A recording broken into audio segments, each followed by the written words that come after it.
Financial setbacks happen to just about everyone, if not everyone. And these have different severities, which can include loss of income, unexpected debt, losing money in a scam, and some people experience a setback after a divorce. Either way, taking one step forward and two steps backwards can feel as if you're spinning your wheels and getting nowhere. And when these occur, you are allowed to be upset, discouraged, and angry. However, no matter how bad a setback feels, it doesn't have to be the end of the world. One definition of a setback is an event that delays progress, with the key word being delayed, meaning that what you're working toward can still happen, but given the circumstances, it might happen at a later time. And I feel it's so important to remember this, because the sooner we accept what happened and we find that silver lining, even if it's tiny and faint, the sooner we can move forward and start planning our comeback. Now, I'm naturally a glass half empty type of person, so I know from experience that that type of thinking can be easier said than done. But as I've gotten older, I've made a concerted effort to shift my thought process when things don't go as planned, and I now look for hidden opportunities to improve. Because the reality is, the setback has already occurred. You can't move back the hands of time, so instead of grieving what could have been, what you can do instead is see if you can find at least one positive takeaway from every challenge. One reason why a financial setback isn't always the worst is because it might teach a valuable lesson. Financial setbacks aren't fun. They can cause stress, sleepless nights, and there isn't always a fast solution. But when I think back to the ones I've experienced, whether they occurred due to poor decision making or circumstances beyond my control, I can confidently say that in just about every situation, I learned something, such as what not to do in the future, and even how to lessen the impact should the problem happen again. And to give you a quick example, when I graduated from college in 2001, I didn't immediately start repaying my student loan. I actually postponed it for several years, and not because I had to, but more so because I wanted to.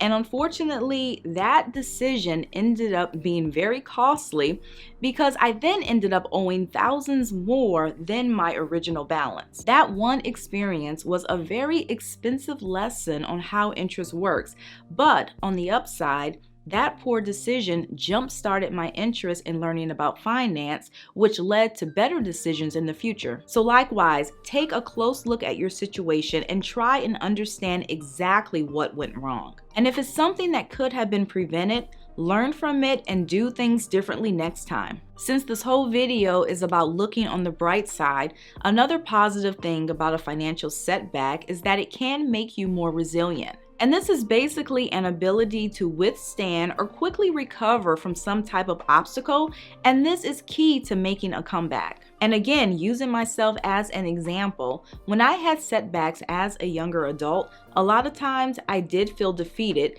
which had a lot to do with inexperience. When you go through something for the first time, you can easily become stuck in that moment where it becomes hard to look ahead. But fortunately, none of those setbacks were ever permanent.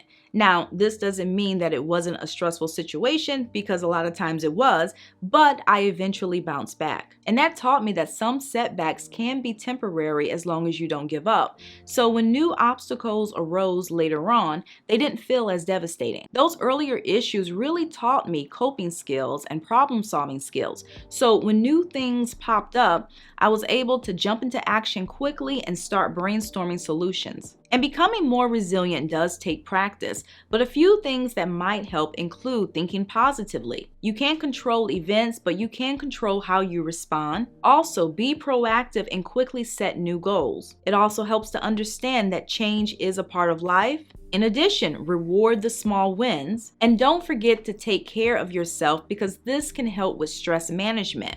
So get plenty of rest, exercise, and surround yourself with positive people. A setback can also open your eyes to new opportunities. Sometimes it takes a setback to realize that you need to shift gears or change your direction. Because when you sit back and you look at the big picture, what you've been doing might no longer work for you. And if you keep getting knocked down, that might be a sign that it's time to regroup. In the past year or so, I've seen so many videos and I've read articles about people who have been able to successfully pivot from a financial loss caused by the pandemic.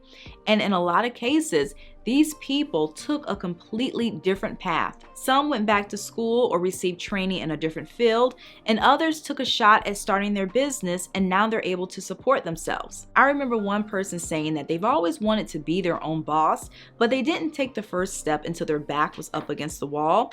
And I've heard many others say that losing their job was one of the best things to happen to them. Now, granted, that is probably a very stressful way to jump into a business because you have a lot riding on it. But the point is, sometimes it takes a setback for us to step outside of our comfort zone and try something new. And finally, some setbacks can help you realize what's most important. And this tip will not apply to everyone, but years ago, I read a blog post from an author who had experienced a financial loss.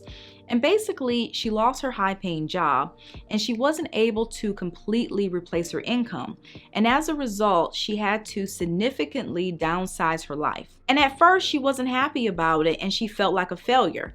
But as time went on, she started to appreciate the change of circumstance. Because even though she didn't earn as much and she couldn't do as much as before, she acknowledged that her needs were being met, and what she did have was more time and energy to spend with her family. So the point is, sometimes we might put too much focus on earning more so we can acquire more stuff, or we might set unrealistic expectations for ourselves, or we might even think that we need a lot of stuff in order to feel fulfilled.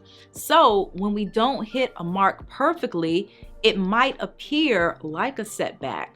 But in actuality, we're in a good place. Our needs are being met and we're doing better than we give ourselves credit for. That's all that I have for you guys today. Don't forget to like, comment, and share, and also subscribe if you like personal finance and you want to see more videos like this. I typically post every weekend and sometimes during the week. So thank you again for watching, and I'll see you in a few days.